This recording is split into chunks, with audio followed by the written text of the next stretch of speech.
մենակ գողը չի, որոշակի աստիճանակարգություն ունեցողը, պարզվում է մի շարք ապացույցների հավաքագրմամբ։ Փետրվարի 12-ին Հայաստանի Հանրապետության ներքին գործերի նախարար Արփինե Սարգսյանի Հայաստանի ազգային ժողովում հնչեցրած հայտարարությունից պարզ դարձավ Նիկոլ Փաշինյանի կառավարության հերթական ձախողման մասին։ Այսպես ասած, օրենքով գողերի դեմ պայքարը չի հաջողվում, ըստ նախարար Սարգսյանի։ Նշեմ, որ այստեղ խնդիր ունենք հատկապես օպերատիվ հետախուզական տվյալները ապացույցի վերածելու մասով, որովհետև շատ հաճախ օպերատիվ տնտեսությունում կարող են լինել այնպիսի տվյալներ, որոնք այո, կարող են վկայել քրեական ենթամշակույթ կրող խմբավորման գոյության մասին, բայց երբ որ խոսում ենք արդեն քրեական վարույթի մասին, որտեղ որ պիտի քրեական հետապնդում հարուցվի, այստեղ շատ կարևոր է այս տվյալը վերածել ապացույցի եւ պրակտիկայում ունենում ենք խնդիրներ հենց այս մասով, բայց պիտի նշեմ, որ ընդհանրապես նաեւ քրեական ենթամշակույթին վերաբերող օրենսդրական այս կարգավորման մեջ պիտի կատարենք որոշակի փոփոխություններ, որպեսզի կարողանանք նաև կարգավիճակի ունենալն ինքնին դիտարկենք քրեական պատասխանատվության առարկա, այս պահի քրեական պատասխանատվությունը նախատեսված կարգավիճակ ստանալու, տալու, պահպանելու համար հիմնականում, սակայն կարգավիճակի գոյությունը, այսինքն կարգավիճակն ունենալն ինքնին չի դիտարկվում որպես քրեական հանցագործություն, այս պահի վարչապետի հանձնարարականով մշակված է համապատասխան օրենսդրական նախաձեռնություն, որն առաջիկա օրերին կհանրայնացվի, որով կարգավիճակն ունենալն ինքնին կդիտարկվի որպես քրեական պատասխանատվության առարկա։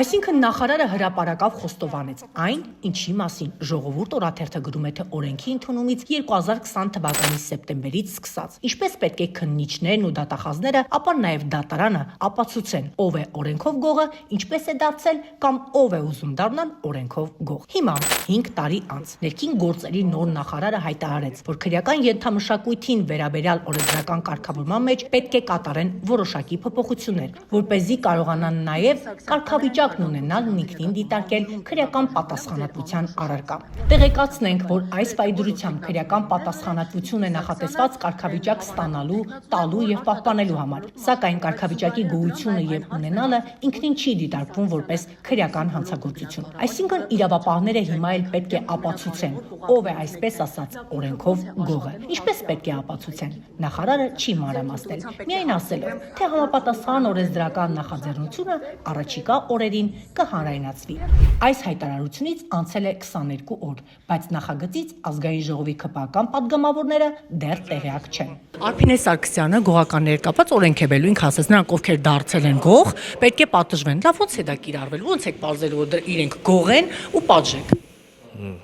Հիմա տեսեք, այդ օրենքը վաղուց կա։ Եթե չեմ սխալվում, 19 թվականին ընդունվեց օրենք քրեական ենթամշակույթի վերաբերյալ,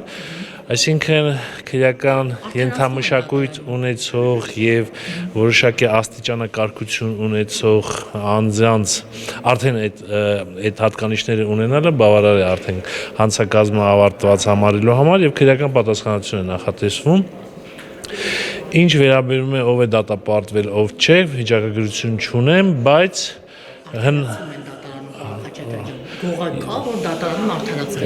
ուրեմն հիմքերը բավարար չի եղել, ուրեմն քննությունը նորմալ չեն իրականացրել, դատարանը ուրեմն ապացույցները Տիկին Սարգսյանը չի կիրառում, դատարանն է կիրառում եւ քննչական մարմիններն են հիմնավորում, ոստիկանության գործը նաեւ որ բացահայտում է պետք է պատժենք նրանց, ովքեր բանը քրեական ենթամշակույթ դարձել են, որ պետքա պատժեն, թե համաձայն չեք։ Ես օրենքը ինչպես կասի,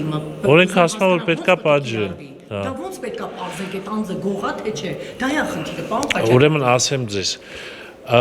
այսինքն աստիճանը մենակ գողը չի, որոշակի աստիճանակարգություն ունեցողը, պարզվում է մի շարք ապացույցների հավաքագրմամբ, օպերատիվ հետախուզական տվյալներով ձեռք բերված ապացույցներով, ցուցմունքներով եւ այդ ամեն ինչի համակցությամբ կարող է պարզվել, կարող է ոչ, բայց իրականում այդ հանցակազմը պարզելը ես համաձայն եմ Տիկին Սարգսյանի հետ, որ բավականին դժվար է քննությունը իրականացնելը եւ հաշվի առեք մի բան, սա առաջին անգամ է Հայաստանում կիրառվում 19 թվականից սկսած, 19 թե 20 թվականից չեմ հիշում, բայց